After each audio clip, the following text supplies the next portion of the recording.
శుభోదయం మిత్రులారా, వార్తా కథనంపై విశ్లేషణ కార్యక్రమం టీజీటీవీ మార్నింగ్ న్యూస్ కు స్వాగతం. నేను మీ జర్నలిస్ట్ సత్య.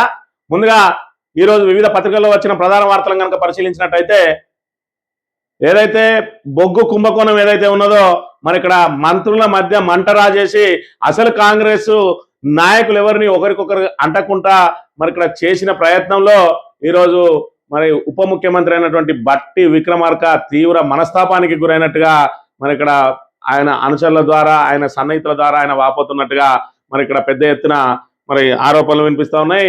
మరి అదే విధంగా చూసుకున్నట్టయితే బొగ్గు కుంభకోణానికి సంబంధించి మరి ఇక్కడ కేవలం ఒకే ఒక చిన్న మరి ఇక్కడ ఆ నిబంధన, సైట్ విజిట్ సర్టిఫికెట్ అనే చిన్న నిబంధన తోటి మొత్తం ఏ విధంగా చక్రం దింపిరు అనేది ఈ రోజున తెలంగాణ రాష్ట్ర వ్యాప్తంగానే కాదు మరి ఇక్కడ దేశవ్యాప్తంగా కూడా సింగరేణిలో ఏ విధంగా కుంభకోణానికి తెరలేపిందనే విషయం మరి పూర్తిగా అవగతం అయిపోయింది.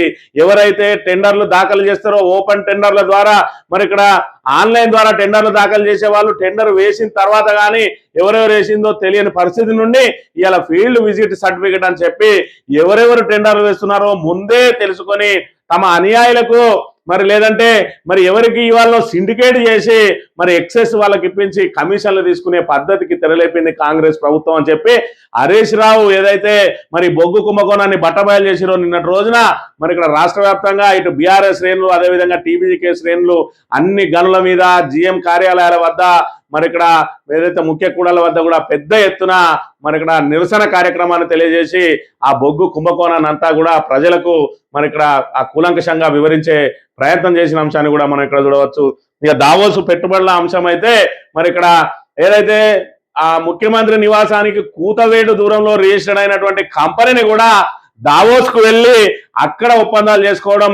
మరోవైపు చూసుకున్నట్టయితే పొంగులేటి శ్రీనివాసరెడ్డి కొడుకు ఏదైతే మరి ఇక్కడ ఆ వాచీలు ఆ స్మగ్లింగ్ కేసులో అదే విధంగా భూ కబ్జా కేసులో ఏదైతే ఉన్నాడో పొంగులేటి శ్రీనివాసరెడ్డి కొడుకు కూడా ఆ దావోసు మరి ఇక్కడ అధికారిక కార్యక్రమంలో మంత్రులతో పాటు కూర్చోవడాన్ని బట్టి చూస్తూ ఉంటే అధికారాన్ని కాంగ్రెస్ నాయకులు ఏ విధంగా దుర్వినియోగం చేస్తా ఉన్నారో మనకు అవగతం అవుతున్న పరిస్థితిని కూడా మనం చూడవచ్చు. మంత్రి నియోజకవర్గానికి సంబంధించిన ప్రధానమైనటువంటి వార్తలు కనుక చూసుకున్నట్టయితే ఇది మంత్రి శ్రీధర్ బాబు గారు మరి ఆయన ఛాంబర్ లో తీసినటువంటి ఫోటో వీళ్ళే తీసుకొని మరి స్టేటస్లు పెట్టుకున్నారు. వీళ్ళంతా ఎవరై అంటే రామగిరి మండలం కల్వచెర్ల గ్రామానికి సంబంధించిన వ్యక్తులు మరి అక్కడ శ్రీధర్ బాబు గారిని కలవడానికి వెళ్ళిండ్రు. అక్కడ చూసుకున్నట్టయితే ఇగో ఈయన విజయరమణారావు గారు ఎమ్మెల్యే గారు, ఈయన రావు, అదేవిధంగా ఇగో ఈయన మాజీ జడ్పీటీసీ రెడ్డి, ఇగో వీళ్ళకి మాత్రమే కూర్చునే అవకాశం ఉన్నాయి. కానీ ఇక్కడ బీసీలు అందరూ కూడా నిలబడతారు. ఈయన మొన్ననే 40-50 లక్షలు ఖర్చు పెట్టుకొని కాంగ్రెస్ తరఫున సర్పంచ్ పోటీ చేసిండు. ఈయన మొన్నటి వరకు ఉప సర్పంచ్ గా ఉన్నాడు. వీళ్ళందరూ కుల సంఘాల నాయకులు, గౌడ సంఘం పెద్దలు, అదేవిధంగా వివిధ కుల సంఘాల నాయకులు, యువకులు అందరూ కూడా సార్ను కలవడానికి పోతే కేవలం రెడ్డి గారికి మాత్రం పీఠం వేసి బీసీలందరినీ అక్కడ నిలబెట్టిన పరిస్థితిని మనం ఇక్కడ చూడొచ్చు. అంటే మంత్రి నియోజకవర్గంలో మంత్రి శ్రీధర్ బాబు గారి దగ్గర ప్రజాపాలనలో బీసీల పరిస్థితి ఏ విధంగా ఉన్నది, వాళ్ళ దుస్థితి ఏ విధంగా ఉన్నదో మరి ఇక్కడ కళ్ళకు కట్టినట్టుగా కనబడుతున్న అంశాన్ని మనం ఇక్కడ చూడవచ్చు. ఒకవైపు మరి ఇక్కడ బీసీల దుస్థితి ఈ విధంగా ఉంటే అధికారుల పరిస్థితి ఏ విధంగా ఉన్నదంటే ఇలా అధికారులు చూసుకున్నట్టయితే ఈయన సింగరేణి డైరెక్టర్ ఆపరేషన్స్ డైరెక్టర్, ఈయనే సింగరేణికే బాస్ ఆయనే. మరి అదేవిధంగా వీళ్ళు కూడా స్థానిక సింగరేణి అధికారులు మరి ఇక్కడ కలిసి పుష్పగుచ్చం ఇచ్చి శాల్వాతోటి కప్పిరు. ఎవరే అయినా అంటే ఎమ్మెల్యేనా కాదు, ఎంపీనా కాదు, ఎమ్మెల్సీనా కాదు, పోనీ జడ్పీటీసా కాదు, పోనీ ఎంపీటీసా కాదు, పోనీ వార్డు మెంబరా అది కాదు, మరి ఎవరే అని అంటే సింగరేణి కాంట్రాక్టరు. స్థానికంగా శ్రీధర్ బాబుకు ఇక్కడ కాంగ్రెస్ కు ప్రాతినిధ్యం వహిస్తూ ఉంటాడు, కాంగ్రెస్ లీడరు ప్లస్ సింగరేణిలో కాంట్రాక్టరు. ఇక్కడ కొత్త మరి ఇక్కడ దానికి శ్రీకారం చుట్టిండు డైరెక్టర్ గారు. ఏకంగా ఒక సివిల్ కాంట్రాక్టర్ దగ్గరికి వచ్చి ఈ రకంగా పుష్పగుచ్చం ఇచ్చి మరి ఈయనకు కప్పిండు. అంటే ఇప్పటికే బొగ్గు కుంభకోణానికి సంబంధించి సింగరేణి అధికారుల పాత్ర మీద కూడా మరి ఇక్కడ అనేక అనుమానాలు వ్యక్తం అవుతున్న వేళ అధికారులు కాంగ్రెస్ నాయకులకు ఏ విధంగా సావగిల పడతా ఉన్నారో ఇగో ఈ ఫోటోని అద్దం పడతా ఉన్నది. ఇవాళ తమ హోదాను మరిచి సింగరేణి అంటే అది రెండు కేంద్ర రాష్ట్ర ప్రభుత్వాలకు సంబంధించిన ప్రభుత్వ రంగ సంస్థ. ఒక ప్రభుత్వ రంగ సంస్థకు అధిపతి అయి ఉండి డైరెక్టర్ స్థాయిలో ఉన్న వ్యక్తి కేవలం సింగరేణి కాంట్రాక్టర్ దగ్గరికి వచ్చి ఆయన ఇంటికి వచ్చి పుష్పగుచ్చం ఇచ్చి శాల్వాలు కప్తా ఉన్నారంటే వీళ్ళు సమాజానికి ఏం మెసేజ్ ఇస్తా ఉన్నారు ఒక్కసారి అర్థం చేసుకోవాలి. ఇంకేమున్నది వీళ్ళదంటే వీళ్ళు ఆయనతో అంటారట ఏమని, మీ నిస్వార్థ సేవ ఎంత గొప్పదంటే సాక్షాత్తు ఆ డైరెక్టర్ అన్నాడట, ఏమన్నాడు, మేము కేవలం ఉద్యోగులం మాత్రమే, మీరు లేనిదే సింగరేణిలో ఏది లేదు అని చెప్పి చెప్తా ఉన్నాడట. ఆయన లేనిదే సింగరేణిలో ఏది లేదట. అంటే ఎందుకు కాంట్రాక్టులు బాగా చేసి మొత్తం సింగరేణి డెవలప్ చేసిందా, లేకపోతే సింగరేణికి చైర్మన్? ఈ రకమైనటువంటి మరి ఇక్కడ కాంగ్రెస్ నాయకుల చెప్పులు మోసే అధికారులందరూ కూడా ఇవాళ వివిధ శాఖలలో ఉండి ఇవాళ ప్రజలకు, సింగరేణి కార్మికులకు ఏ విధంగా మేలు చేస్తారు, సింగరేణి సంస్థకు ఏ విధంగా మేలు చేస్తారు, సింగరేణిని దోషి పెట్టరా ఇటువంటి నాయకులు, ఏదైతే ఇటువంటి అధికారులు కేవలం ఇప్పుడు ఆయన డైరెక్టర్ పదవిని నిలబెట్టుకోవడం కోసం, శ్రీధర్ బాబు ప్రాపకం పొందడం కోసం ఒక మధ్య దళారి కావాలని చెప్పి కలిసిండా? మరి ఏ ఏ ఏ అవసరానికి వచ్చి ఈయన కలిసిండు, ఏ హోదాలో ఉన్నాడని చెప్పి ఈయన కలిసిండో ఒక్కసారి ప్రజానీకం ఆలోచన చేసుకోవాలి, మంత్రి ప్రజానీకం కూడా ఆలోచన చేసుకోవాలి. ఇవాళ సింగరేణిలో మరి ఈయన డైరెక్టర్ పదవి సంవత్సర కాలం అవుతుంది ఈయన డైరెక్టర్గా ఎక్కి, మరి ఈయననే కొనసాగించాలనో లేకపోతే ఈయన పక్కకు తప్పకుండా ఆయన పదవిని కాపాడుకోవడానికి కలిసిండా? మరి ప్రతిగా నువ్వు ఇక్కడ వచ్చి కలిసినావు అని అంటే రేపటి రోజున మరి ఈ కాంగ్రెస్ నాయకులకు అవసరం పడితే క్వార్టర్లో, లేకపోతే మరి ట్రాన్స్ఫర్ లో, లేకపోతే ఇంకేదో కావాలంటే ఇప్పుడు మీ మధ్యలో ఈ సంబంధం కొనసాగదా? ఒకసారి ఆలోచన చేసుకోవాలి. సింగరేణి అధికారులు ఇంత నీచానికి దిగజారి ఇవాళ కాంట్రాక్టర్ దగ్గరికి, ఆయన దగ్గర పనిచేసే మరి ఒక ఏరియాలో పనిచేసే కాంట్రాక్టర్ దగ్గరికి సాక్షాత్తు డైరెక్టర్ వచ్చిందంటే ఎంత అధికార దుర్వినియోగం జరుగుతా ఉన్నది. ఇక్కడ వివిధ శాఖల అధికారులు కాంగ్రెస్ నాయకుల చెప్పులు మోయడానికి ఏ విధంగా తహతహలాడుతుందో ఈ ఫోటో అద్దం పడతా ఉన్నదనే విషయాన్ని మరి ఇక్కడ మనందరం కూడా గమనించాల్సిన అవసరం ఉన్నది. నిన్నటి రోజున మరి ఇక్కడ మంతని మాజీ ఎమ్మెల్యే పుట్ట మధుకర్ గారు నిన్నటి రోజున ప్రెస్ మీట్ ఏర్పాటు చేసిండ్రు.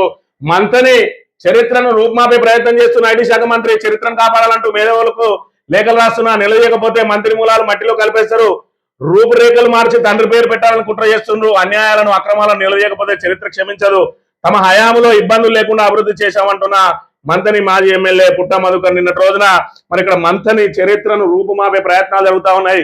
ఇక్కడ ఏదైతే టౌన్ మున్సిపాలిటీ ఉన్నప్పటి నుంచి టౌన్ మున్సిపాలిటీ, ఆ తర్వాత గ్రామ పంచాయతీ తర్వాత మున్సిపాలిటీ, అవన్నిటి కూడా మరి ఇక్కడ మున్సిపల్ కార్యాలయం వేదికగా సేవలు అందిస్తే ఇవాళ అక్కడ ఉన్న మున్సిపల్ కార్యాలయాన్ని మరి ఇక్కడ జడ్జీల నివాస స్థలానికి మరి అక్కడికి తరలిస్తా ఉన్నారు. ఏదైతే మరి మున్సిపాలిటీని ఇక్కడ సోషల్ వెల్ఫేర్ హాస్టల్ కు తరలిస్తా ఉన్నారు. అక్కడ హాస్టల్లో మరి ఏదైతే ఉన్నదో హాస్టల్ను కూల్చేసి అక్కడ మరి కడతా ఉంటాను. ఎందుకంటే మరి అక్కడ పరిపాలన సౌలభ్యం కోసం అట. ఇప్పటికి ఏమైంది పరిపాలన సౌలభ్యం?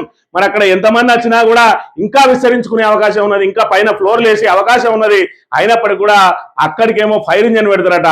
మరి అసలే లోపల ఉన్నది ఇవాళ మున్సిపల్ కార్యాలయానికే పనిచేయని ఒక ఆ ఆఫీసు మరి ఫైర్ ఇంజన్ కార్యాలయానికి ఎట్లా పనిచేస్తుంది? ఆ లోపల ఫైర్ ఇంజన్ ఏదన్నా అవసరం పడ్డప్పుడు తక్షణం వెళ్లే విధంగా రహదారికి సమీపంలో ఉండాలి, కానీ ఆ గల్లీ లోపల తీసుకుపోయాం ఫైర్ ఇంజన్ పెడతారట, ఈ మున్సిపాలిటీ తీసుకొని బయట పెడతారట.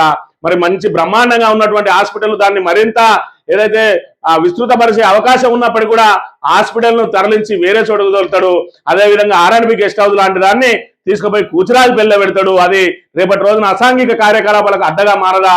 లేదంటే ఎవరైనా అధికారులు వచ్చినప్పుడు ఇంటిగ్రేటెడ్ ఆఫీసెస్ ఏదైతే పెడతానో దానికి సమీపంలో ఉంటే అధికారులు అక్కడ పర్యవేక్షణకు ఈజీగా ఉంటుంది, కానీ అధికారులను తీసుకుపోయి కూచురాజు పెళ్ళ పెడతాడు. వివిధ కుల సంఘాల భవనాలన్నింటి కూడా ఊరు బయట బొక్కలవాగు ఏదైతే దాని నద్దినాల ఉన్నదో ఆ నద్దినాలు ఇస్తాడు, లేదంటే కూచురాజపల్లి ఇస్తాడు. బ్రాహ్మణ సంఘానికి మాత్రం నడి బొట్టున ఉన్నటువంటి ఏదైతే ఆధునిక మరి ఇక్కడ దానికి సంబంధించిన దోబిఘాటుకు సంబంధించిన స్థలంలో ఏదైతే ఇప్పటికే శిలాఫలకం వేసినదో దాన్ని పక్కకు దొబ్బి దాన్ని బ్రాహ్మణులకు ఇస్తాడు.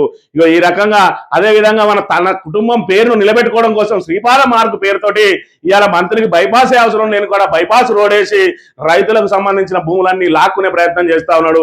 మొత్తంగా మంతనిలో రూపురేఖలు మార్చేసి మంతని చరిత్రను మరి ఇక్కడ పూర్తిగా ఏదైతే దాని చరిత్రను రూపుమాపే ప్రయత్నం చేస్తా ఉన్నానని చెప్పి మేధావులుగా మీరు అందరూ స్పందించాల్సిన అవసరం ఉందని చెప్పి నిన్నటి రోజున పుట్ట మధుకర్ గారు మేధావులందరికీ కూడా లేఖలు రాసిన పరిస్థితిని కూడా మనం చూడవచ్చు. అదేవిధంగా ఏదైతే నైని బొగ్గు బ్లాక్ లో మరి ఇక్కడ కుంభకోణానికి పాల్పడడానికి ప్రయత్నం చేసి మరి ఇక్కడ రోడ్డు పాలైన మంత్రులు వాళ్ళకి సంబంధించి సింగరేణిలో ఇప్పటికే చిన్న నిబంధనతోటి మరి పూర్తి స్థాయిలో దోపిడీకి తెరలేమినటువంటి కాంగ్రెస్ మరి చరిత్రను నిండగాడుతూ నిన్నటి రోజున మరి అన్ని జిఎం కార్యాలయాల ముందు ధర్నా కార్యక్రమం చేసి నిన్న RG3లో పుట్ట మధుకర్ గారు మరి అదేవిధంగా టీవీకేఎస్ అధ్యక్షులు రాజిరెడ్డి గారు ధర్నా కార్యక్రమంలో పాల్గొన్నారు. కాంగ్రెస్ ను బర్తరఫ్ చేసేలా కార్యాచరణ చేపట్టాలి. మోసాన్ని కప్పిపుచ్చుకునేందుకు హరీష్ రావుకు నోటీసులు, దావోసులో గురుశిష్యుల కుట్రలను యువత గమనిస్తోంది. టీవీకేఎస్ బీఆర్ఎస్ సంయుక్తంగా పోరాటం చేస్తాం. మాజీ ఎమ్మెల్యే పుట్ట మధుకర్ బీజేపీ ప్రభుత్వానికి చిత్తశుద్ధి ఉంటే కాంగ్రెస్ ప్రభుత్వాన్ని బర్తరఫ్ చేసేలా కార్యాచరణ చేపట్టాలని మంత్రి మాజీ ఎమ్మెల్యే పుట్ట మధుకర్ డిమాండ్ చేశారు.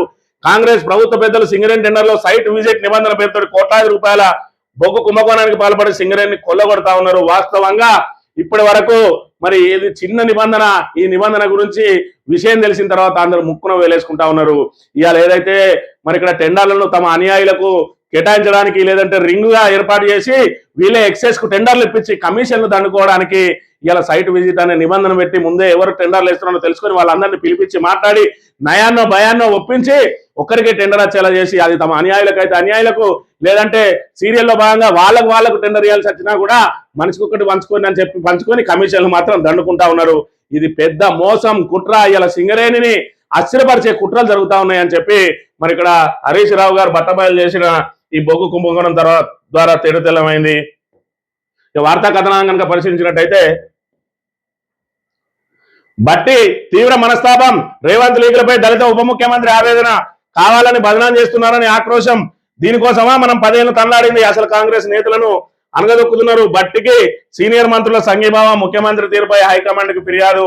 మరి ఇక్కడ బట్టికి ఎందుకు మనస్తాపం ఏర్పడ్డది అని అంటే ఇవాళ ముఖ్యమంత్రి సీటుకు పోటీదారు ఎవరు అని అంటే ఖచ్చితంగా బట్టి విక్రమార్క. ఎందుకంటే గత 10 సంవత్సరాలు ఏదైతే ప్రతిపక్షంలో ఉన్నాడో ఆ ప్రతిపక్షంలో ఉన్న రోజున కూడా మరి కాంగ్రెస్ కు సంబంధించిన కొంతమంది ఎమ్మెల్యేలు పార్టీ మారినప్పటికీ కూడా అదే పార్టీని పట్టుకొని ఉన్నాడు బట్టి విక్రమార్క. ఖచ్చితంగా రేపటి రోజున అధికారంలోకి వస్తే బట్టే ముఖ్యమంత్రి అవుతాడని చెప్పి కూడా అందరికీ ఆలోచన ఉండే బట్టి విక్రమార్క మరి ఉట్టిగానే లేడు. పాపం ఆయన రాష్ట్రం అంతా కూడా పాదయాత్ర చేసిండు సిఎల్పి లీడర్ గా. అయినప్పటికీ కూడా మరి ఆయన అందరినీ తొక్కుకుంటూ వచ్చినా నేను ఈ స్థానానికి ఉట్టిగానే రాలేదని చెప్పి ఇటు ఉత్తమ్ కుమార్ రెడ్డి పాపం ఆయన కూడా అధికారంలోకి వచ్చేలాగా గడ్డం తీయ అంటే ఆ రోజు మనం ఆ ఫేమస్ డైలాగ్ విన్నాం కేసీఆర్ దగ్గర నుంచి, గడ్డం తీయకపోతే నువ్వే గుడ్డేలుగలు ఉంటావు మాకేందని చెప్పి ఆ వ్యాఖ్యలు కూడా వైరల్ అయినాయి.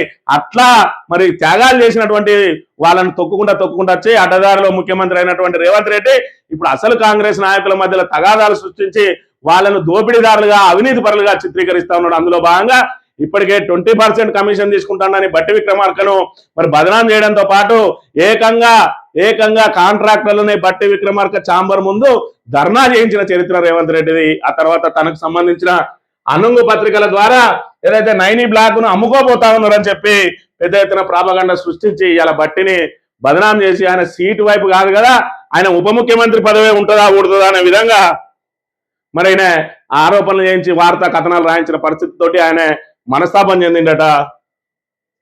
కాంగ్రెస్ ముఖ్యమంత్రి రేవంత్ రెడ్డి వ్యవహార శైలిపై ఆ పార్టీ సీనియర్ మంత్రులు ముఖ్య నేతలు తీవ్ర అభ్యంతరాలు వ్యక్తం చేస్తున్నారు. ఒక మంత్రి ఐఏఎస్ అధికారుల మధ్య సంబంధాలపై ఒక టీవీ ఛానల్లో అసభ్య కథనం వేయించడం మొదలుకొని దళిత ఉప ముఖ్యమంత్రిపై మరొక పత్రికలో వరుస కథనాలు రాయించడం దాకా జరుగుతున్న పరిణామాలపై వారు ఆక్రోశం వ్యక్తం చేస్తున్నారు. ముఖ్యంగా సీనియర్ మంత్రి కోమటిరెడ్డి వెంకటరెడ్డితో తనకు విభేదం అగాధం సృష్టించేలా జరిగిన వ్యవహారాలపై, తన ఇమేజ్ ను దెబ్బతీసి అవినీతి ముద్ర వేసేందుకు జరిగిన ప్రయత్నాలపై దళిత ఉప ముఖ్యమంత్రి బట్టి విక్రమార్క తీవ్ర మనస్తాపం చెందుతున్నట్టు కాంగ్రెస్ లో విశ్వసనీయ వర్గాలు వెల్లడించాయి. బలమైన నాయకుడి సారథ్యంలో నడిచే బలమైన పార్టీ బీఆర్ఎస్ ను ఎదుర్కొని 10 ఏళ్లు కాంగ్రెస్ ను బతికించిన తనను కావాలని బదనాం చేసేందుకు వరుస కుట్రలు జరుగుతున్నాయని బట్టి మదనపడుతున్నట్టు కాంగ్రెస్ వర్గాలు పేర్కొన్నాయి. దశాబ్దాల పాటు కాంగ్రెస్ నే నమ్ముకొని ఉన్న తాను ఇంత కుట్రపూరిత వాతావరణాన్ని ఎన్నడూ చూడలేదని ఆయన తన సన్నిహితులతో పేర్కొన్నట్టు సమాచారం. మరి ఇక్కడ ఏదైతే బట్టి విక్రమార్క పోరాటం చేసిందో, ఏదైతే కోమటిరెడ్డి వెంకటరెడ్డి అదేవిధంగా ఉత్తమ్ కుమార్ రెడ్డి లాంటి వాళ్ళు మరి పార్టీని పట్టుకొని ఉన్నారో మరి వీళ్ళందరూ కూడా బీఆర్ఎస్ మీద మరి ఏదైతే తట్టుకొని నిలబడి పార్టీని కాపాడుకుంటే ఇవాళ అడ్డదారులు వచ్చిన రేవంత్ రెడ్డి క్రెడిట్ అంతా తానే కొట్టేసి నేనే కాంగ్రెస్ ను గెలిపించిన అని చెప్పి ఏకచిత్రాధిపత్యం నడిపిస్తా ఉన్న తీరుకు వాళ్ళందరూ కూడా మనస్తాపం చెందుతా ఉన్నారు. దానికి తోడు వీళ్ళని అవినీతి పరులుగా ముద్ర వేసి తాను మాత్రమే సచ్చీలుండని చెప్పి తన అనుంగు పత్రికలతోటి వరుస కథనాలు రాయిస్తున్న పరిస్థితిని కూడా వీళ్ళు మరి ఇక్కడ తీవ్రంగా వ్యతిరేకిస్తా ఉన్నారు. మీడియాకు లీకులపై డిప్యూటీ సీఎం ఆగ్రహం, సీఎం హెలికాప్టర్ ఎక్కేందుకు కూడా కలాయింపు, కలిసి పనిచేయాలనిపించడం లేదని ఆవేదన, తనపై ఎందుకు బురద చల్లుతున్నారని ప్రశ్న, పత్రికాధిపతి ఇంటికి మంత్రిని పంపి సమాచారం, మనకన్నా ఇక్కడ ఏపీ టీడీపీ నేతలకే పరపతి ఎక్కువ, పోస్టింగ్లపై అడగరు, నిర్ణయాలపై చర్చించరు, తెలంగాణ కాంగ్రెస్ సీఎం టీడీపీని పోగొట్టమా, కాంగ్రెస్ సీనియర్ల మధ్య హాట్ చర్చలట. మరి ఇక్కడ మీడియాకు లీకులపై డిప్యూటీ సీఎం ఆగ్రహం అంటే మీడియాకు లీకులు ఏ విధంగా లీకులు, ఇవాళ ఆ నిబంధన ఏదైతే పెట్టిందో ఆ నిబంధన ద్వారా మొట్టమొదటి లబ్ధి పొందింది ఎవరంటే ముఖ్యమంత్రి రేవంత్ రెడ్డి బావమరిది అయినటువంటి సృజన్ రెడ్డి. ఇక్కడ వీకే మరి మైన్ ఏదైతే ఓపెన్ కాస్ట్ మైన్ ఉన్నదో అక్కడ మరి ఎక్సైజ్ తోటి ఆయన టెండర్ తీసుకున్నాడు. ఆ తర్వాత నుంచి ఇదే సైట్ విజిట్ అనే దాన్ని వాడుకుంటూ ఎవరెవరు టెండర్లు ఇస్తారని చెప్పి టెండర్లను రింగ్ చేయడం, తమ అన్యాయాలకు ఇప్పించుకోవడం, మరి ఇవన్నీ జరుగుతా ఉన్నాయి. ఆల్రెడీ నైని బ్లాక్ వ్యవహారంలో ముగ్గురు దాని మీద పట్టుబట్టడంతో ఈ వ్యవహారం అంతా కూడా బట్టబయలన్న అంశాన్ని మనం ఇక్కడ చూడాలి. ఇక ఒకవైపు మరి మంత్రుల మధ్య ఈ విధంగా ఉంటే నిన్న రోజున జీవన్ రెడ్డి ఏదైతే నిజామాబాద్ పార్లమెంట్ పరిధికి సంబంధించి మరి ఆ మున్సిపాలిటీ దాని మీద సమీక్ష సమావేశం గాంధీ భవన్ లో నిర్వహిస్తే ఆ గాంధీ భవన్ సమావేశానికి మరి ఇక్కడ బీఆర్ఎస్ ఎమ్మెల్యే అయినటువంటి సంజయ్ కుమార్ పోయినట. డాక్టర్ సంజయ్, మరి నీకేం పని ఇక్కడ అని చెప్పి ఆయన నిన్న రోజున తిరగబడ్డాడు. ఎవరైతే జీవన్ రెడ్డి ఆయననేమో స్పీకరు ఆయన బీఆర్ఎస్ లో ఉన్నా అంటాడు, స్పీకర్కి ఇచ్చిన దానిలో ఈయనే మేము బీఆర్ఎస్ లో ఉంటా అంటాడు. మరి బీఆర్ఎస్ ఉన్నోనికి ఇక్కడ గాంధీ భవన్ లో ఏం పని అని చెప్పి మరి ఆయన నిన్న రోజున మీడియా ముఖంగా మరి ఇక్కడ పెద్ద ఎత్తున ఆరోపణలు చేసిన పరిస్థితి కూడా చూడవచ్చు. కాంగ్రెస్ లో సీనియర్లను చులకన చేస్తున్నారు. దశాబ్ద కాలం నుంచి పార్టీలో ఉన్న వారి పరిస్థితి ఏంది? ఇది నా ఒక్కడిదే కాదు, వేల మంది కార్యకర్తల ఆవేదన. రాహుల్ ఆలోచనలకు భిన్నంగా రాష్ట్ర కాంగ్రెస్ తీరు, రాజ్యాంగం ప్రజాస్వామ్యాన్ని అవాస్పాలు చేస్తా ఉన్నారని చెప్పి మరి ఇక్కడ తేలుగుట్టిన దొంగల్లాగా అయింది ఇప్పుడు కాంగ్రెస్ నాయకుల పరిస్థితి. సంజయ్ మనోడే అని చెప్పి బహిరంగంగా చెప్పలేరు, సంజయ్ వద్దు అని చెప్పి జగిత్యాల నుంచి కాంగ్రెస్ నుంచి పక్కకు పెట్టలేని పరిస్థితి. ఎందుకంటే ఇవాళ బీఆర్ఎస్ అనేది ఇక్కడ స్పీకర్ కోర్టు నుంచి మరి ఇక్కడ సుప్రీం కోర్టుకు వెళ్ళిపోతా ఉన్నది. మరి ఇక్కడ స్పీకరే ఇప్పటికే మరి నిర్ణయం తీసుకోవాలని చెప్పి స్పీకర్ కి ఆదేశాలు జారీ చేసింది. 2 వారాల్లోగా ఏమేమో నిర్ణయాలు తీసుకున్నారో, ఏమో మరి చర్యలు తీసుకున్నారో చెప్పాలని, 4 వారాల్లో పూర్తి చేయాలని. మరి ఈయనేమో ఇప్పటికే సంజయ్ను, అదేవిధంగా దానం నాగేందర్, అదేవిధంగా కడియం శ్రీగారులకు సంబంధించి ఈ ముగ్గురిని విడిచిపెట్టి మిగతా 7గురికి క్లీన్ చిట్ ఇచ్చిండు. ఇప్పుడు ఇందులో సంజయ్ కుమార్ ఉన్నాడు. మరి సంజయ్ కుమార్ గురించి ఏదన్నా బహిరంగంగా మాట్లాడితే ఇరుక్కపోతాడు, సంజయ్ మీద వేటు వేయాల్సి వస్తుంది. ఇప్పుడు సంజయ్ మీద వేటు వేయడమా లేదంటే మరి ఇక్కడ ఈయనలాగానే క్లీన్ చిట్ ఇవ్వడమా అనే దానిలో ఇప్పటికే తర్జన భర్జన జరుగుతూ ఉంటే జీవన్ రెడ్డి మాత్రం ఆ అంశాన్ని వదలడం లేదు. సంజయ్ మరి టీఆర్ఎస్ కాంగ్రెస్ తేలాలని పట్టుబడతా ఉన్నాడు. ఆయనకు మాకు సంబంధమే లేదు, బయటికి వెళ్ళగొట్టు అని చెప్పి కూడా మరి ఇక్కడ పెద్ద ఎత్తున మరి ఇక్కడ ఆయన తిరగబడుతున్న పరిస్థితిని కూడా మనం చూడవచ్చు. మంత్రుల వాటాల పంచాయతీ వివాదానికి ఇదే అసలైన కారణం. పెద్దల వల్లే సైట్ విజిట్ నిబంధన, సర్కారు కొడితే సిబిఐ విచారణకి ఇస్తాం, సింగరేణి మాకు ఇవ్వండి, అభివృద్ధి చేసి చూపిస్తామంటున్నాడు కిషన్ రెడ్డి. వాళ్ళు దోసుకున్న జాలదని ఇక ఈయన 2 సంవత్సరాలు దోసుకుంటాడట, మీరే దోసుకుంటారా మాకు ఇయరా అని చెప్పి చెప్తా ఉన్న పరిస్థితి. మరి ఏదైతే మంత్రులది వాటాల పంచాయతీ అని చెప్పి ఈయననే చెప్తా ఉన్నాడు. మరి నిబంధన అనేది తప్పుడు నిబంధన, దాని ద్వారా అవకతవకలు జరుగుతా ఉన్నాయని చెప్తా ఉన్నాడు. కానీ సిబిఐ విచారణ మాత్రం సర్కారు కోరితేనే ఎత్తారట. దానికి మరి పిసిసి అధ్యక్షుడు గనుల మంత్రి నువ్వే కదా టెండర్లపై విచారణకు ఆదేశించు, మీకు చేతనైతే చర్చకు రండి కిషన్ కు మహేష్ కుమార్ సవాలట. మరి ఇక్కడ బొగ్గు గనుల శాఖ మంత్రిగా ఉన్నాడు కేంద్ర మంత్రి, 49% వాటా కేంద్రానికి ఉన్నది. ఇవాళ పెద్ద ఎత్తున టెండర్ల మీద ఆరోపణలు వచ్చినాయి, ఆఖరికి టెండర్లను రద్దు చేసిర్రు. ఈ విషయం మీద సిబిఐకి ఇవంటే రాష్ట్రం కోరాలంటాడు. మరి ఇక్కడ నువ్వే కదా మరి ఈ అని చెప్పి ఇక్కడ మహేష్ కుమార్ చెప్తా ఉన్నాడు. మహేష్ కుమార్ ఆనందం ఏందో ఇలా అర్థమైతలేదు. ఎందుకంటే సిబిఐ కనుక విచారణ చేసినట్టయితే రేవంత్ రెడ్డి బండారం బయటపడితే బీసీగా ముఖ్యమంత్రిగా నాకే అవకాశం వస్తుందని చెప్పి మరి ఈయన కూడా ఎదురు చూస్తా ఉన్నాడు ఏమో. కానీ మొత్తంగా మరి కిషన్ రెడ్డిని రెచ్చగొట్టి నువ్వు సిబిఐకి మరి విచారణ చేయించు అని చెప్పి సవాలు విసిరినా కూడా ఈయనెందుకు తోక ముడుచుకుంటా ఉన్నాడు రేవంత్ రెడ్డికి ఈయనకు మధ్యలో మరి ఏం సంబంధం ఉన్నదో ఇది అర్థం కాని ప్రశ్నగా మారింది. అంటే రెడ్డి చేతుల నుంచి మరి ఇక్కడ ముఖ్యమంత్రి పీఠం దమన జారిపోయి బీసీల చేతికి ఈడవద్దు అని చెప్పి మరి ఈయన రేవంత్ రెడ్డితో కుమ్మక్కైండో ఏమో అర్థం కాని పరిస్థితిని కూడా మనం చూడవచ్చు. సైట్ విజిట్ నిబంధన ఎందుకు పెట్టారు?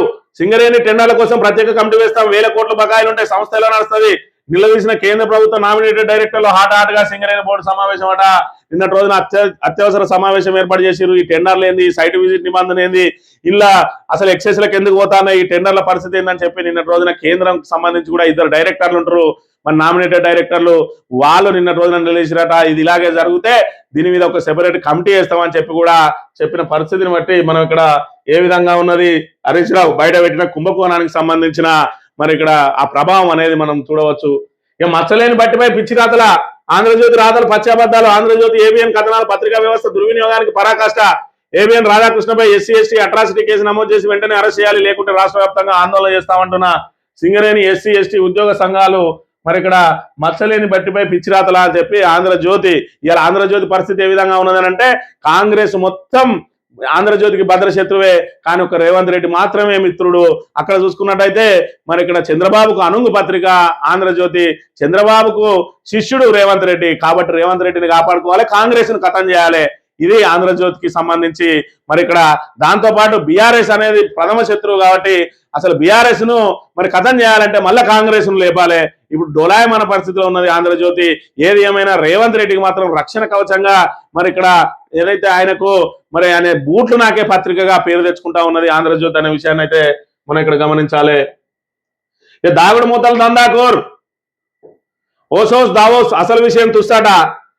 సీఎం రేవంత్ రెడ్డి ఆయన మంత్రులు హైదరాబాద్ లో జూబ్లీ హిల్స్ లో ఉంటారు. గ్రీన్ కో అనే కంపెనీ ప్రధాన కార్యాలయం కూడా జూబ్లీ హిల్స్ కూతవేడి దూరంలో మాదాపూర్ లో ఉంటుంది.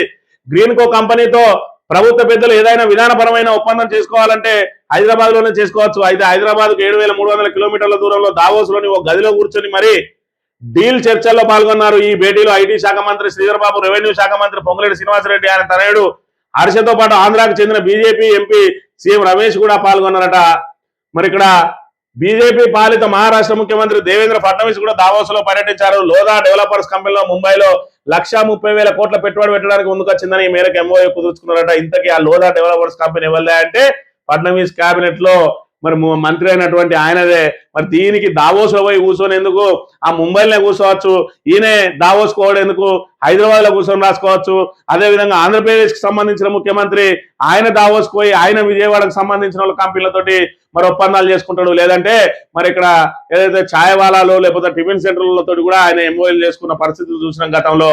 మరి ఈ విధంగా దావోస్ నుంచి పెట్టుబడులు తీసుకొస్తున్నాం అని చెప్పి ఒక పెద్ద పిఆర్ స్టంట్ లో భాగంగా వీళ్ళు అక్కడ చేసేది ఏంటంటే ఇక పొంగులేటి శ్రీనివాసరెడ్డి కొడుకు మరి ఇక్కడ ఆల్రెడీనే వాచీల కుంభకోణంలో ఏదైతే స్మగుళ్ళు వాచీలు తీసుకొని కుంభకోణంలో ఉన్నాడు. అదే విధంగా భూ కబ్జా కేసులు ఉన్నాయి.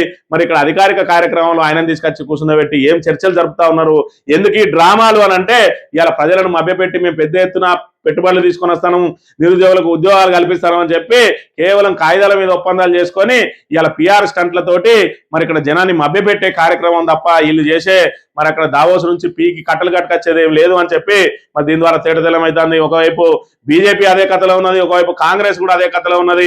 వాళ్ళకు సంబంధించిన వాళ్ళతోటి ఒప్పందాలు చేసుకున్నారు. గతంలో చూసుకున్నట్టయితే 2 కోట్ల మరి ఏదైతే ఆ 2 కోట్లకు సంబంధించిన లావాదేవీలు కూడా లేని వాళ్ళతోటి 2,000 కోట్లతో ఒప్పందాలు చేసుకున్నారు. ఒక్కొక్కరితో 9,000 కోట్ల ఒప్పందాలు చేసుకున్నారు. ఇప్పటి వరకు మరి 8 లక్షల కోట్ల ఆల్రెడీ పెట్టుబడులు వచ్చినాయని చెప్తారు. మరి 8 లక్షల కోట్ల పెట్టుబడుల సంగతి ఏందా అంటే ఇప్పటి వరకు ఆచరణలో మాత్రం శూన్యం. ఏదైతే ప్రారంభమవుతుందో గత ప్రభుత్వ హయాంలో మరి ప్రారంభమైన సంస్థలు వీటిని ఎక్స్టెన్షన్ ఏదైతే చేస్తా ఉన్నారో వాటికే వీళ్ళు కొబ్బరికాయలు కొట్టి ఇదంతా మా ఘనత అని చెప్పుకుంటున్నారు తప్ప వీళ్ళు పీకేది లేదు, చేసేది లేదు అని చెప్పి ఈ అంశాల ద్వారా తేటతెల్లం అవుతా ఉన్నది. ఆఖరికి ఇలా కూర్చొని ఇటు బీజేపీలతోటి ఇటు మరి ఇక్కడ ఏదైతే కబ్జా కోరలతోటి కూర్చొని చర్చలు జరపడానికి దావోస్కు పోయిరా అని చెప్పి కూడా పెద్ద ఎత్తున విమర్శలు వస్తున్నాయి. ఇక్కడ ఏమంటా ఉన్నారంటే ఇక్కడ ఒప్పందాలు చేసుకుంటే పెన్ను రాయడా అంటా ఉన్నాడు రచయిత సుహేల్ విసుర్లు. మన సీఎంల తీరు చూసి ప్రపంచం నవ్వుకుంటుందంటున్న జర్నలిస్టు సుచేత దలాల్. మన ప్రధానమంత్రి మోదీ ఈ సీఎంలను అడ్డుకోరా అంటున్నాడు రచయిత తవ్లీను ఆగ్రహం అట.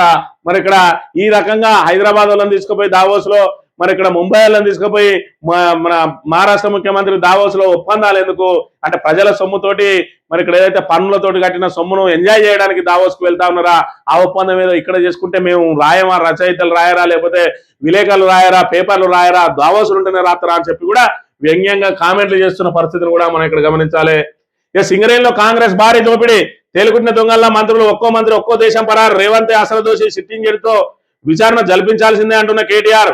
ఆయన నోరు తెరిచి సమాధానం చెప్పాలి. కాంగ్రెస్ బీజేపీ 2 ఢిల్లీ పార్టీలే, సంచులు మోసేదొకరు, చెప్పులు మోసేదొకరు. ఢిల్లీకి మూటలు మోసేటోళ్ళు మనకు వద్దు, కాంగ్రెస్ కోటేస్తే మన జిల్లాలు ఎత్తివేస్తారు. BRS working president KTR fire. BRS లో చేరిన ఆదిలాబాద్ జడ్పీ మాజీ వైస్ చైర్మన్ కాంగ్రెస్ నేత మూల రాజిరెడ్డి. మరి ఇక్కడ చూసుకున్నట్టయితే చెన్నూరు నియోజకవర్గానికి సంబంధించి అక్కడ మరి ఇక్కడ రెడ్డిగాళ్ళ ఆ కమ్యూనిటీ అనేది ఆ చెన్నూరును శాసిస్తుంది. మరి ఏదైతే లాస్ట్ టైం ఎన్నికల్లో కూడా బాలక సుమన్ మీద అలిగినటువంటి మూల రాజిరెడ్డి ఆ రెడ్డిగాళ్ళ వర్గాన్ని అందరినీ కూడా మరి ఏకతాటి మీదకి తీసుకొని వచ్చి మరి ఈయన ఏదైతే పార్టీ మారిండో ఆ రెడ్డిగాళ్ళందరూ కూడా మరి బాలక సుమన్ కు వ్యతిరేకంగా పనిచేసిండ్రు. మరి ఇప్పుడిప్పుడే మళ్ళీ వాళ్ళకు కమ్ముకున్న ఏదైతే కారు మబ్బులు తొలగిపోతా ఉన్నాయి. మరి వివేక్ను ఏదైతే 3 రోజుల ముందు వచ్చిన వివేక్ను తమ భుజాల మీద వేసుకొని ఏదైతే గెలిపించిందో ఆ వివేక్ మరి పరిస్థితి చూసినట్టయితే ఇవాళ బాలక సుమన్ను అనవసరంగా చేజార్చుకున్నాం. ఇవాళ చెన్నూరు ఇంత గణనీయమైన అభివృద్ధి చేసినటువంటి బాలక సుమన్ను చేజార్చుకొని ఇవాళ వివేకును తెచ్చిపెట్టుకోవడం, తమ మరి ఏదైతే తమ తప్పిదంగా భావించి ఇవాళ తిరిగి సొంత గుడికి వచ్చిండు రాజిరెడ్డి రావడంతో పాటు రెడ్డిగాన్ల మరి సామాజిక వర్గం అంతా కూడా ఖచ్చితంగా మేము బీఆర్ఎస్ వెంటే ఉంటాం, బీఆర్ఎస్ తోటే తెలంగాణకు శ్రీరామ రక్ష అని చెప్పి 200 కార్లతోటి మరి ఆ తెలంగాణ భవన్ కు వెళ్ళి మరి ఇక్కడ ఆ భవన్ లో పెద్ద ఎత్తున జాయిన్ కావడం జరిగింది. మరి ఏదైతే వివేక్ మీద ఆశలు పెట్టుకున్నారో ఆ వివేక్ ఆశించిన మేర పనిచేయడం లేదు. మంత్రి పదవి వచ్చినా కూడా చెన్నూరుకు జరిగే ప్రయోజనం లేదు, కేవలం బాల్క సుమన్ హయాంలో మాత్రమే అభివృద్ధి జరిగింది అని చెప్పి మరి వాళ్ళు కూడా గడప గడపకు వివరించి ఇప్పుడు చెన్నూరు మున్సిపాలిటీ తోటే మేము మొదలు పెడతాం, చెన్నూరు మున్సిపాలిటీని కైవసం చేసుకుంటాం అని చెప్పి కూడా ప్రతినబడిన పరిస్థితిని మనం ఇక్కడ గమనించాలి. సింగరేణిలో కాంగ్రెస్ భారీ దోపిడీకి పాల్పడ్డదని సమాధానాలు చెప్పాల్సిన వాళ్ళు తలో దిక్కు పారిపోయిన అని చెప్పి చెప్తున్న పరిస్థితి. ఇంత పెద్ద ఎత్తున మరి ఏదైతే బొగ్గు కుంభకోణం జరిగితే ఒక్కరు కూడా నోరు మెదపకుండా దావోస్ అని తప్పించుకొని పోయిను అని చెప్పి కూడా ఆరోపణలు చేస్తున్న పరిస్థితిని మనం చూడవచ్చు. సాక్షి దినపత్రిక విషయానికి వస్తే ఇంట్రెస్ట్ ఇన్వెస్టెడ్ తెలంగాణలో పెట్టుబడులకు దిగ్గజ కంపెనీల ఆసక్తి, దావోస్ లో పలు సంస్థలతో సీఎం రేవంత్ భేటీలు, 12,500 కోట్ల పెట్టుబడికి రష్మి గ్రూప్ ఎంఓయు 12,000 మందికి ప్రత్యక్షంగా పరోక్షంగా ఉద్యోగ అవకాశాలు, క్లీన్ ఎనర్జీలో న్యూక్లియర్ ప్రొడక్ట్ 6,000 కోట్ల పెట్టుబడులు, ప్రపంచంలోనే తొలి బ్యూటీ టెక్ జీసీసీని ఏర్పాటు చేయనున్న లోరియల్ అట. ఇవన్నీ కూడా కేవలం మరి ఇక్కడ పత్రాలకే పరిమితం అవుతుంది. ఈ కంపెనీలు ఎప్పుడు వస్తాయి, ఎప్పుడు అవి గ్రౌండింగ్ అవుతాయి, ఎప్పుడు అవి ప్రారంభం అవుతాయి, ఎప్పుడు ఉద్యోగాలు వస్తాయి? నిరుద్యోగ యువత రోడ్ల మీద తిరుగుతా ఉన్నారు. నీ 8 లక్షల కోట్లు మళ్ళీ 2 లక్షల కోట్లు చూపిస్తారు. ఇప్పుడు మొత్తం ఈ 10 లక్షల కోట్ల పెట్టుబడులు కనుక అవి కార్యరూపం దాల్చినట్టు ఉంటే ఇవాళ తెలంగాణలో ఉన్న 18 ఏళ్ళ నుంచి మరి 60 ఏళ్ళ వరకు ఉన్న మనుషులందరూ పనిచేసినా కూడా సరిపోను ఆ ఉద్యోగాలు నిండుకో, బయట నుంచి కూడా తీసుకురావాల్సిన పరిస్థితి ఏర్పడుతుంది. మరి కేవలం కాయిదాల మీద ఎందుకు చూపించి ఇవాళ ఎందుకు నిరుద్యోగులను మరి ఈ విధంగా మోసం చేస్తా ఉన్నారు? ఒకసారి కాంగ్రెస్ ప్రభుత్వం మరి ఇక్కడ ఖచ్చితంగా లెక్కలు చెప్పాల్సిన అవసరం ఉన్నది. రాష్ట్ర ప్రభుత్వం కోరితే సిబిఐ దర్యాప్తట, రాష్ట్ర ప్రభుత్వమే ఇలా దొంగ అని చెప్పి మరి ముఖ్యమంత్రికే ఇలా ప్రమేయం ఉన్నదని చెప్తే మళ్ళీ ముఖ్యమంత్రి ఏ విధంగా సిబిఐ దర్యాప్తు కోరుతాడో మరి ఇక్కడ కిషన్ రెడ్డి చెప్పాలి. 49% వాటా ఉన్నది కేంద్రానికి, నువ్వు బొగ్గు గనుల శాఖ మంత్రిగా ఉన్నావు, ఇక్కడ అవకతవకలు జరిగినాయని తేటతెల్లమైంది, అవకతవకలు జరిగినాయని నువ్వే చెప్తున్నావు, ఎందుకు సిబిఐ ఎంక్వైరీ అయ్యవో మరి ఇక్కడ చెప్పాల్సిన బాధ్యత కూడా కిషన్ రెడ్డి వినే ఉన్నది. ఆంధ్రజ్యోతి విషయానికి వస్తే మిర్చి అదరహోట, ఖమ్మం వ్యవసాయ మార్కెట్లో క్వింటాల్కు 20,000, మరి మెరుగైన మిర్చి 40,000 క్వింటల్ కూడా పోయిందట. మరి ఇక్కడ మిర్చి ధర పైకి పోతా ఉన్న పరిస్థితిని కూడా మనం ఇక్కడ చూడవచ్చు.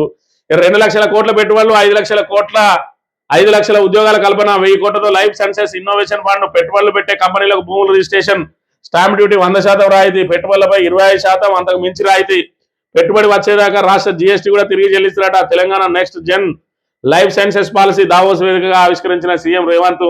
మరి నీకు ఎన్ని పిఆర్ స్టంట్లు పెట్టినా నిన్ను నమ్మి అయితే ఇక్కడ కంపెనీ పెట్టడానికి ఎవరు సిద్ధంగా లేరు. గత 10 ఏళ్లలో జరిగిన అభివృద్ధిని చూసి మన తెలంగాణకు వచ్చిన వాళ్ళు కూడా ఎవరైతే వాళ్ళ మీద పడి కమిషన్ల కోసం వేధింపులకు పాల్పడతా ఉన్నారో అటు నుంచి అటే పోతా ఉన్నాయి. అందుకే మొన్న చెప్పిన శ్రీధర్బాబు 60 నుంచి 80% ఎంఓఈలకే పరిమితమైనవి తప్ప గ్రౌండింగ్ కాలేదు అని చెప్పి సాక్షాత్తు మరి మంత్రి దుద్దిల శ్రీధర్బాబు చెప్పిన పరిస్థితిని కూడా మనం ఇక్కడ గమనించాలి.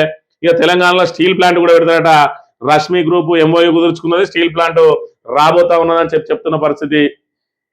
ఇక ప్రపంచవ్యాప్తంగా వివిధ దేశాలన్నీ కూడా ట్రంప్ కు వ్యతిరేకంగా మరి ఇక్కడ గలాన్ని విప్పుతా ఉన్నాయి. ట్రంప్ కు యూరోప్ బానిస కాదు, గ్రీన్లాండ్ అంశంలో మాదంతా ఒకటే మాట. France, Germany, Denmark, Britain, Belgium ప్రకటన. ప్రపంచ ఆర్థిక వేదిక సదస్సులో ట్రంప్ పై ఫైర్ అని చెప్పి యూరోప్ దేశాలన్నీ కూడా మేమేం మీకు బానిసలం కాదు, ఎట్టి పరిస్థితుల్లో గ్రీన్లాండ్ విషయంలో నేను గ్రీన్లాండ్ మీకు రానిచ్చేది లేదు అని చెప్తే గ్రీన్లాండ్ స్వాధీనానికి బల ప్రయోగం చేయను అని చెప్పి ఆయన ప్రకటిస్తూనే మరి ఇక్కడ నాకు కావాలనుకుంటే ఖచ్చితంగా మేము ఆ భూభాగాన్ని స్వాధీనం చేసుకోగలం, కానీ మేము ఇప్పుడు బల ప్రయోగం చేయదలుచుకోలేదు, మీరు ఒప్పుకుంటే ఓకే అంటే సంతోషిస్తాం, లేదంటే గుర్తుపెట్టుకుంటాం అని చెప్పి కూడా మరి ఆయన బహిరంగంగానే బెదిరిస్తున్న పరిస్థితిని మనం ఇక్కడ గమనించాలి.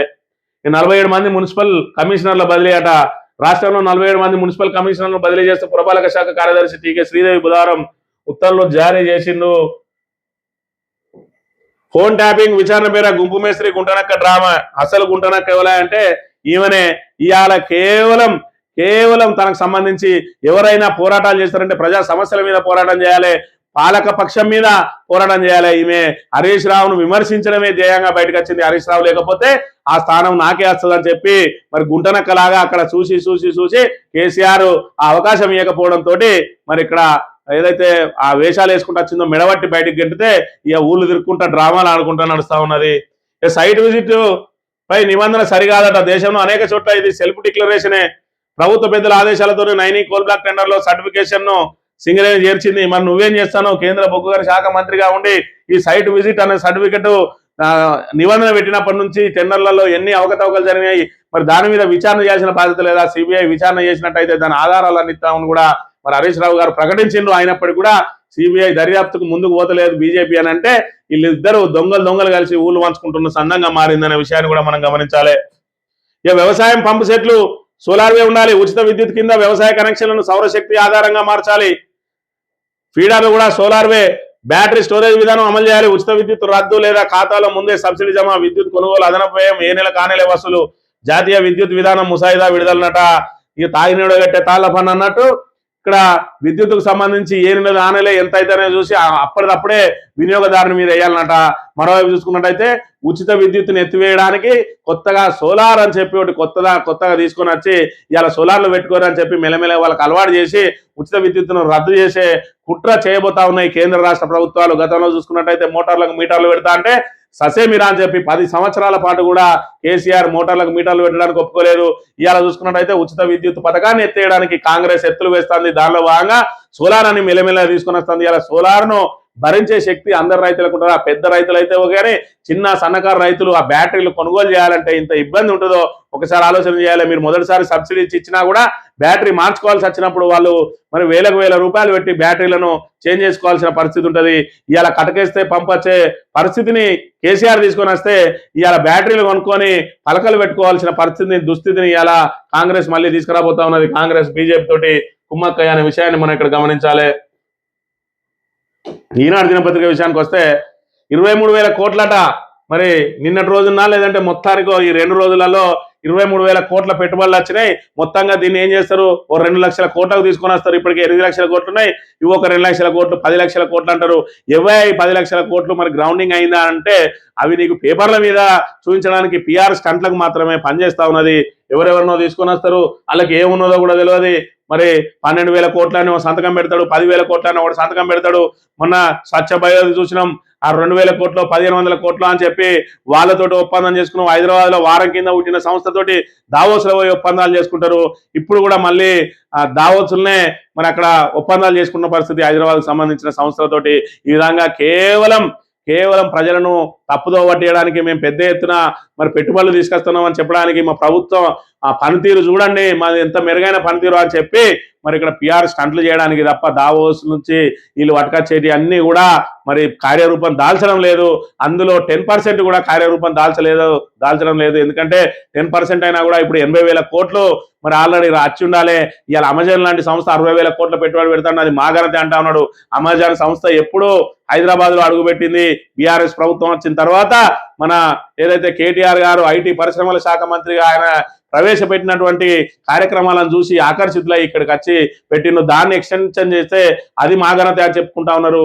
ఇంకో కాగ్నిజెంట్ లాంటి సంస్థలు ఎక్స్టెన్షన్ చేస్తే అది కూడా మా ఘనత అని చెప్పి ఇవాళ కేవలం ఏదైతే బీఆర్ఎస్ ఇంట్రడ్యూస్ చేసిన కంపెనీలతోటే అవి మా కంపెనీలే అని చెప్పి చెప్పుకోవడానికి ప్రయత్నం చేస్తా ఉన్నారు తప్ప ఇవాళ వీళ్ళు తీసుకొచ్చిన పెట్టుబడులతోటి కొత్తగా ఉద్యోగాలు వచ్చింది లేదు, కొత్తగా ఉపాధి లభించింది లేదు.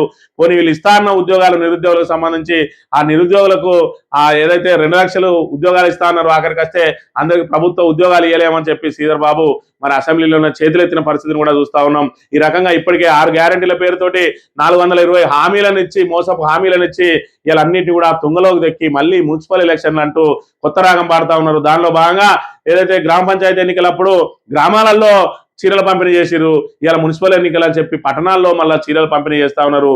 ఏదైతే మరి ఇక్కడ దసరాకు ఆడబిడ్డలు ఆత్మగౌరవం కోసం మరి ఇక్కడ దసరా కానుకగా దసరా చీరలు ఇస్తే కేసీఆర్ ఈయనే ఇందిరాగాంధీ చచ్చిపోయిన రోజును పట్టుకొని మరి ఆమె కానుకగా చీరలు ఇస్తానని చెప్పి ఇలా కేవలం ఓట్ల కోసం మాత్రమే తాయిలాలు ఇచ్చే కార్యక్రమంగా తయారు చేస్తా ఉన్నాడు. ఇక్కడ ఏదైతే రైతు బంధు చూసుకున్నట్టయితే కేసీఆర్ ఉన్నప్పుడు నాట్లప్పుడు వస్తే ఇలా రైతు భరోసా పేరుతోటి ఓట్లు వస్తా ఉన్నాయి. మున్సిపల్లో ఎక్కువగా రైతులు ఉన్నారు కాబట్టి ఆ మున్సిపల్ ఓట్లు వచ్చినా ఇప్పుడు ఇవ్వడం లేదు. డిసెంబర్లో రావాల్సినటువంటి రైతు భరోసా ఇక్కడ జనవరి దాటిపోయింది. సంక్రాంతి కానుకగా ఇస్తాడు, పోయి దావోసులో పడ్డాడు. ఆయన మళ్ళీ ఫిబ్రవరి రాక రాడు. మరి రైతు భరోసా ఈసారి కొండెక్కినట్టేనా లేదంటే పరిషత్ ఎన్నికలు పెట్టే ముందు మళ్ళా దాన్ని ఓట్ల తాయిలంగా ఇస్తాడా? ఏది ఏమైనా రేవంత్ రెడ్డి అస్తవ్యస్త నిర్ణయాలతోటి ఇప్పటికే తెలంగాణ ఆగమ్య ఘోషంగా మారింది తెలంగాణ పరిస్థితి. మరి ఇక్కడ చూసుకున్నట్టయితే 3 లక్షల కోట్ల అప్పు చేసిండు. కొత్త పాలసీ లేదు, కొత్త విధానం లేదు, కొత్త ప్రాజెక్ట్ లేదు, పెండింగ్ ప్రాజెక్టులు పూర్తి చేసింది లేదు, కొత్త నిర్మాణం లేదు. మరి ఏదైతే సంక్షేమ పథకాలు అమలు చేస్తా ఉన్నాడంటే కేసీఆర్ ఇచ్చినటువంటి దళిత బంధు, బీసీ బంధు, అదేవిధంగా న్యూట్రిషన్ కిట్టు, మరి కేసీఆర్ కిట్టు, వీటన్నిటిని కూడా రద్దు చేసిండు. ఆఖరికి మరి ఇక్కడ రైతు బంధు, రైతును రాజును చేయడమే లక్ష్యంగా రైతు బంధు తీసుకుని వస్తే ఇవాళ రైతు బంధు కూడా ఎగనామం పెట్టిండు. మరోవైపు చూసుకున్నట్టయితే ఉచిత విద్యుత్ కూడా మంగళం పాడడానికి ప్రణాళికలు రచిస్తా ఉన్నాయి కేంద్ర రాష్ట్ర ప్రభుత్వాలు. మరి ఇక్కడ ఖచ్చితంగా తెలంగాణకు శ్రీరామ రక్ష అనేది బీఆర్ఎస్ అని మరి ఇక్కడ ప్రజలు ఏదైతే భావిస్తా ఉన్నారో దాన్ని మున్సిపల్ ఎన్నికలలో ఖచ్చితంగా కాంగ్రెస్ కు చూపించాల్సిన బాధ్యత ఉన్నది. మరి మున్సిపల్ ఎన్నికల్లో కాంగ్రెస్ ను చిత్తుగా ఓడించి వాళ్ళ మెడలు వంచే కార్యక్రమానికి మరి బీఆర్ఎస్ కు తోడుగా నిలవాలని కోరుతూ ఇది ఈ రోజు మార్నింగ్ న్యూస్. రేపు వెళ్తాం. Thank you very much.